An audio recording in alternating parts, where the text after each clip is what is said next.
కావ్యకు తెలియకుండా వెళ్లి కావ్య నాట్యకారిణి అని నిజం తెలుసుకున్న రాజు ఆనందంలో అపర్ణ, అనామిక ఇంకా కళ్యాణ్, ధాన్యలక్ష్మి ఇంతకు ఏం జరిగింది? అసలు కావ్యకు తెలియకుండా కావ్య నాట్యకారిణి అని రాజ్ ఎలా తెలుసుకున్నాడు? ఇదంతా కూడా వీడియోలో చూసి తెలుసుకునేద్దాం. బ్రహ్మముడి అప్కమింగ్ ఎపిసోడ్స్ లో ఏం జరగబోతుందో ముందుగా తెలుసుకోవాలి అనుకుంటే వీడియోని లైక్ చేయండి, ఛానల్ని సబ్స్క్రైబ్ చేసుకోండి, పక్కనే ఉన్న బెల్ సింబల్లో ఆల్ పై క్లిక్ చేయండి. ఇలా చేయడం వల్ల అందరికంటే ముందుగా చూడవచ్చు. మొత్తం మీద చూసుకున్నట్లయితే ఇంకా కావ్య వాళ్ళ అమ్మ వాళ్ళ ఇంటికి వెళ్తానని కావ్య రాజుని అడిగేసరికి ఇంకా సరే వెళ్ళమని అయితే రాజు చెప్తాడు. ఎందుకంటే కావ్య ఒకటి వెళ్తుంది కదా, తనతో తన బావ వెళ్ళడు కదా అని రాజు అనుకుంటాడు. కానీ కావ్యతో పాటు కావ్య బావ కూడా వెళ్తున్నాడన్న విషయం తెలుసుకున్న రాజు, మీరు వెళ్తున్నారు కదా, నేను కూడా వస్తానని ఇంకా వాళ్ళిద్దరూ బయలుదేరిన తర్వాత రాజు కూడా లగేజీతో బయలుదేరుతాడు. అదేంటి రాజు, నువ్వెక్కడికి వెళ్తున్నావు అని చెప్పాను కానీ నేను మా అత్తవారింటికి వెళ్తున్నాను మమ్మీ అని చెప్పి రాజు అంటాడు. ఎందుకు నువ్వెందుకు వెళ్తున్నావు అని చెప్పాను కానీ మా అత్తయ్య వాళ్ళు రమ్మని పిలిచారు, పిలిచిన తర్వాత వెళ్ళకపోతే బాగోదు కదా, అందుకనే నేను వెళ్తున్నాను అంటూ ఇంకా రాజు కూడా వాళ్ళతో పాటు వెళ్ళిపోతాడు. కావ్యకైతే రాజు వస్తాడని ముందే నమ్మకం, ఎందుకంటే కావ్య తన బావతో కలిసి వెళ్తుంది కాబట్టి రాజు తప్పకుండా వస్తాడని ఇంకా ముగ్గురు కూడా ఇంటికి వెళ్తారు. ఇంటికి వెళ్ళిన తర్వాత కనకం అయితే ఎంతగానో సంతోషపడుతుంది. ఇంకా రాజ్ అయితే ప్రతి క్షణం కావ్య కూడానే తిరుగుతూ ఉంటాడు. ఎందుకంటే కావ్య బావ ఇద్దరు కూడా ఎక్కడ మాట్లాడేసుకుంటారో, ఎక్కడ క్లోజ్ అయిపోతారో అని ఇంకా రాజ్ అయితే అలా తిరుగుతూనే ఉంటాడు. ఒక రోజైతే శృతి ఆఫీస్ నుంచి ఫోన్ చేసి, మీరు అర్జెంటుగా ఆఫీస్కి రండి సార్, ఇక్కడ మీటింగ్ ఏర్పాటు చేయాలి, క్లయింట్స్ కూడా వస్తున్నారు అని చెప్పనేసరికి సరే ఇప్పుడే బయలుదేరి వస్తున్నానని రాజ్ అయితే ఆఫీస్కి వెళ్ళిపోతాడు. ఇంకెలాగా రాజ్ ఇంటికి రాడు కదా అని చెప్పి, బావా నాకు ఇష్టమైన ప్లేస్ నీకు తెలుసు కదా, నేను ఎక్కడైతే నాట్యం నేర్చుకున్నానో అక్కడికి తీసుకెళ్ళవా అని చెప్పి కావ్య బావని అడిగేసరికి సరే అని చెప్పి కావ్య బావ అయితే అంటాడు. ఎందుకంటే వీళ్ళిద్దరూ ఉదయం రాజు ఆఫీస్కి వెళ్ళక ముందే మాట్లాడుకుంటారు బయటికి వెళ్ళాలని.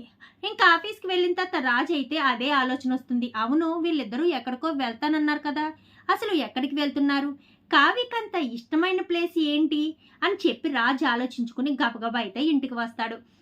రాజు ఇంటికి వచ్చేసరికి వాళ్ళ కారు అప్పుడే క్రాస్ అవుతూ ఉంటుంది. ఇంకా వాళ్ళ వెనకాలే ఫాలో అయ్యి వెళ్తాడు.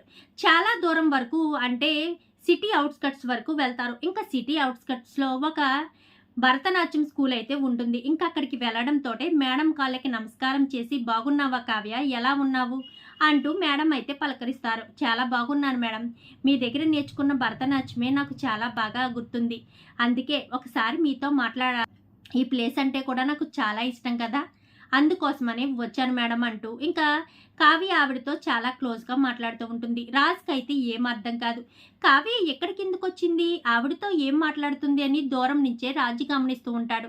రాజ్ అక్కడికి వచ్చిన విషయం కావ్యకు కానీ కావ్య బావకు కానీ తెలియదు. దూరం నుంచే చూస్తూ ఉండగా, సరే కావ్య చాలా రోజులైంది కదా నువ్వు నాట్యం చేసి అని చెప్పాను కానీ, అవును మేడం చాలా రోజులైందని చెప్పనేసరికి, పిల్లలకు క్లాస్ తీసుకో, నీకు కూడా అలవాటు అవుతున్నట్టు ఉంటుంది, నీకు కూడా ముదురు జ్ఞాపకాలన్నీ గుర్తొస్తాయని చెప్పాను కానీ సరే మేడం అని ఇంకా రాజ్ చూస్తుండగానే ఇంకా కావ్య అయితే అక్కడ స్టూడెంట్స్కి అయితే భరతనాట్యం క్లాస్ అయితే తీసుకుని భరతనాట్యం చేస్తూ ఉంటుంది. ఆ రోజు వినాయక చవితి రోజున కావ్య అయితే ఏ స్టెప్పులు వేసిందో అయ్యే స్టెప్పులు వేసి పిల్లలకు నేర్పిస్తూ ఉండేసరికి అదంతా చూసి ఒక్కసారిగా రాజు షాక్ అవుతాడు. అదేంటి కావ్య భరతనాట్యం చేస్తుంది అంటే, కావ్యకు భరతనాట్యం వచ్చా, ఆ రోజు నేను చీకట్లో నీడలో చూసిన స్టెప్స్ ఇవే కదా, అంటే ఆ రోజు నాట్యం చేసింది కావ్యనా లేక స్వప్ననా, నేను ఎవరు నాట్యం చేశారో చూడలేదు కానీ స్వప్నని అనుకునే కదా స్వప్నను ప్రేమించాను, కానీ రాహుల్ పెళ్లి చేసుకున్నాడు, మరి అప్పుడు వేసింది స్వప్న కావ్య కూడా భరతనాట్యం వచ్చా అని చెప్పి రాజు అయితే చాలా రకాల ప్రశ్నలు తన మెదడులో అయితే అలా తిరుగుతూ ఉంటాయి. ఇంకా ఇంటికైతే వచ్చేస్తాడు, దాని గురించి ఆలోచిస్తూ ఉంటాడు.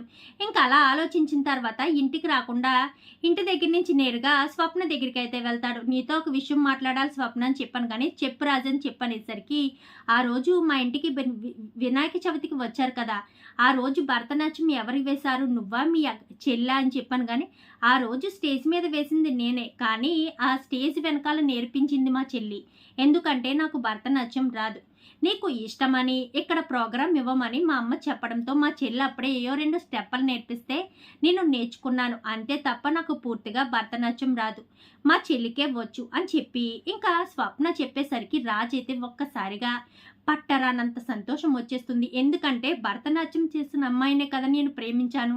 తననే కదా పెళ్లి చేసుకోవాలనుకున్నాను. అంటే నేను ప్రేమించింది కావ్యనా? పెళ్లి చేసుకున్నది కావ్యనా? నా మనసుకు నచ్చిన అమ్మాయినే నేను పెళ్లి చేసుకున్నానా అని రాజ్ ఎంతగానో సంతోషపడిపోతాడు.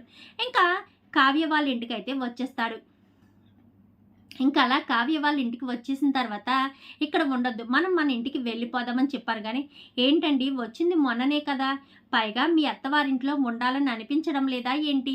నేను ఒక 2 రోజులు ఆగి వస్తానండి అని చెప్పాను. కానీ లేదు, ఇప్పుడే బయలుదేరాలి, నాకు అక్కడికి ఇంటికి వెళ్ళిపోదామని ఉంది అని చెప్పి ఇంకా రాజు అయితే కావ్యను అక్కడ ఒక్క క్షణం కూడా వదిలిపెట్టాడు.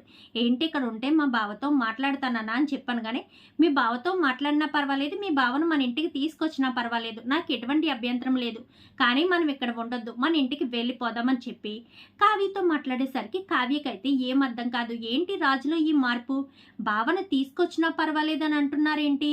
ఈయనలో ఎంత మార్పు వచ్చింది ఏంటని ఇంకా రాజు ఇంకా కావ్య అయితే అనుకుంటుంది. కానీ వాళ్ళ బావ కూడా అనుకుంటాడు. సరే అని ఇంటికైతే వచ్చేస్తారు. ఆ రోజు నుంచి కూడా కావ్య మీద ఎక్కువ కన్సర్న్ అయితే చూపిస్తాడు. అంటే కావ్యను బాధ పెట్టకుండా ఉండడం, ఏ మాట అనకుండా ఉండడం, కావ్యతో ఎక్కువ మాట్లాడడం, ఎక్కువ క్లోజ్గా ఉండడం, అంటే తన బావతో మాట్లాడినా కానీ తిను కూడా వెళ్ళి మాట్లాడడం, ఇంకా అలా చేస్తూ ఉంటాడు. రాజులో వచ్చిన ఈ మార్పుకి కావ్యకు కావ్య బావ చాలా సంతోషిస్తారు.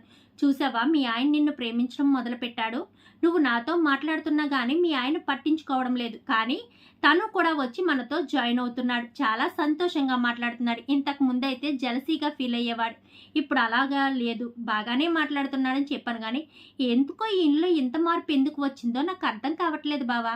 ఇప్పటి వరకు బాగానే ఉండేవారు కదా, ఎప్పట్లో ఇంత తొందరగా మార్పు రావడం ఏంటో నాకు అర్థం కావడం లేదు. ఆయన మనసులోని ప్రేమ ఇంత తొందరగా ఎక్స్ప్రెస్ చేస్తారని అనుకోలేదు అంటూ కావ్య అయితే అనుకుంటూ ఉంటుంది. ఇంకొక రోజు అయితే రాజు ఫ్లవర్ తీసుకొచ్చి కావ్యకైతే ఇస్తాడు. ఆ రోజు ఎటువంటి అకేషను ఎటువంటిది ఏమీ లేకపోయినా ఫ్లవర్ తీసుకొచ్చి ఇవ్వడంతో కావ్యకైతే షాక్. ఏంటండి, ఎప్పుడూ లేనిది నాకు ఫ్లవర్ తీసుకొచ్చి ఇచ్చారని చెప్పాను, కానీ నీకు ఇవ్వాలనిపించింది అని చెప్పి ఇంకా ఫ్లవర్ తీసుకొస్తాడు. మరుసటి రోజు అయితే శారీ తీసుకొస్తాడు. శారీ కూడా రాజ్కి ఎంతో నచ్చిన ఇష్టమైన కలర్ తీసుకొస్తాడు. ఆ రాజ్కి కలర్ ఇష్టమని కావ్యకు కూడా తెలుసు. ఏంటి రోజులో ఇంకెంత ప్రేమ కలుగుతుంది అని అనుకుంటాడు. ఇంకా అనుకుంటుంది కావ్య. ఇంకా 3వ రోజు అయితే కావ్యకి రాజ్కి ఇష్టమైన ఒక వస్తువు తీసుకొస్తాడు. అది చూసి కావ్య ఎంతగానో సంతోషపడిపోతుంది. ఇంకా 4వ రోజు అయితే ఏ వస్తువు తీసుకొస్తారా అని ఎదురు చూసేసరికి కావ్య భరతనాట్యం చేస్తున్న ఫోటో తీసుకొచ్చి కావ్య చేతిలో పెట్టడంతో ఒక్కసారిగా కావ్య షాక్ అయిపోతుంది. నేను భరతనాట్యం చేస్తానన్న విషయం మీకు తెలుసా అని చెప్పాను. కానీ తెలుసు, నేనే మీ మేడం దగ్గర నుంచి భరతనాట్యం ఫోటో సేకరించాను, నువ్వు భరతనాట్యం చేస్తావన్న విషయం నేను తెలుసుకున్నాను. నిజంగా నేను ప్రేమించింది ఆ రోజు నిన్నే. వినాయక చవితి రోజున మా ఇంటి దగ్గర డ్యాన్స్ వేస్తూ నీడలో చూసింది నిన్నే చూసి నేను ప్రేమించాను. కానీ నేను చూడడానికి వచ్చేసరికి అక్కడ స్వప్న ఉంది. స్వప్న ఏమనుకుని స్వప్నాన్ని ప్రేమించి పెళ్లి చేసుకోవాలనుకున్నాను. కానీ నా మనసుకు నచ్చిన అమ్మాయి నువ్వే కాబట్టి ఆ భగవంతుడు కూడా నిన్ను నన్ను కలపాలనే. నువ్వు పెళ్లి వద్దని పెళ్లిపేటల మించి వెళ్ళిపోతుంటే ఎందుకో నాకు ఆ రోజు నువ్వు వద్దంటే నేను చేసుకోవాలని అనిపించింది. అందుకే ఆ రకంగా నేను నిన్ను పెళ్లి చేసుకున్నాను. ఐ లవ్ యూ కావ్య అంటూ ఇంకా రాజు తన మనసులోని ప్రేమను బయట పెట్టేసరికి కావ్య ఆనందానికైతే అవధులు ఉండవు. నిజంగానేనా? నిజంగా మీరు నన్ను ఇష్టపడుతున్నారా? మీరు మనస్ఫూర్తిగానే మీ మనసులోని ప్రేమను నాకు చెప్తున్నారా అంటూ కావ్య అనేసరికి నిజంగానే చెప్తున్నాను, నాకు నిజంగా నువ్వంటే ఇష్టం. ఇన్ని రోజులు నేను భరతనాట్యం చేసిన అమ్మాయిని ప్రేమించాను, కానీ నేను సొంతం చేసుకోలేకపోయానని బాధపడ్డాను. కానీ నేను నా మనసుకు ఎవరైతే నచ్చారో ఆ అమ్మాయినే నా భాగస్వామిగా చేసుకున్నానన్న విషయం తెలిసిన తర్వాత నాకు చాలా సంతోషంగా ఉంది. ఈ విషయం నీకు ఎప్పుడెప్పుడు చెప్పాలా అని చాలా ఎగ్జైట్మెంట్తో ఎదురు చూస్తున్నాను. అందుకే మీ ఇంట్లో చెప్పడానికి ఇష్టం పడకే ఇక్కడికి తీసుకొచ్చేసి ఇక్కడికి వచ్చేమన్నాను. నువ్వు మీ బావ మాట్లాడుకున్న కొత్తలో నాకు జల్సీగా ఫీల్ అయిన మాట నిజమే, నిన్ను వదిలించుకోవాలనుకున్న మాట నిజమే. కానీ ఇప్పుడు అర్థమవుతుంది, నిన్ను నేను ఇష్టపడ్డాను కాబట్టే అంతలా జల్సీగా ఫీల్ అయ్యాను. వదలాలని మనసులో మాట రాకపోయినా పెదాల నుంచి వదిలేయాలనుకున్నా నా మనసు మాత్రం నిన్నే కోరుకుందని అర్థమైంది అని చెప్పి ఇంకా రాజు తన మనసులోని ప్రేమను కావ్యకి చెప్పేసరికి కావ్య ఆనందానికైతే అవధులు ఉండవు. మొత్తానికైతే కావ్యకి తెలియకుండా కావ్య నాట్యకారిణి అని తెలుసుకునే రాజు తను ప్రేమించింది కావ్యనన్న విషయం తెలుసుకుని కావ్యకైతే ప్రపోజ్ చేశాడు. ఇప్పుడు కావ్య రాజులిద్దరూ ఒకరినొకరు ఇష్టపడుతున్నారు కాబట్టి వాళ్ళిద్దరూ ఒకటవుతారా? ఇదంతా కూడా రాబోయే ఎపిసోడ్స్లో చూసి తెలుసుకునేద్దాం. మా వీడియో కనుక మీకు నచ్చినట్లయితే వెంటనే లైక్ చేసి మా ఛానల్ని సబ్స్క్రైబ్ చేసుకుని పక్కనే ఉన్న బెల్ సింబల్లో ఆల్ పై క్లిక్ చేయండి. ఇలా చేయడం వల్ల అందరికంటే ముందుగా చూడవచ్చు.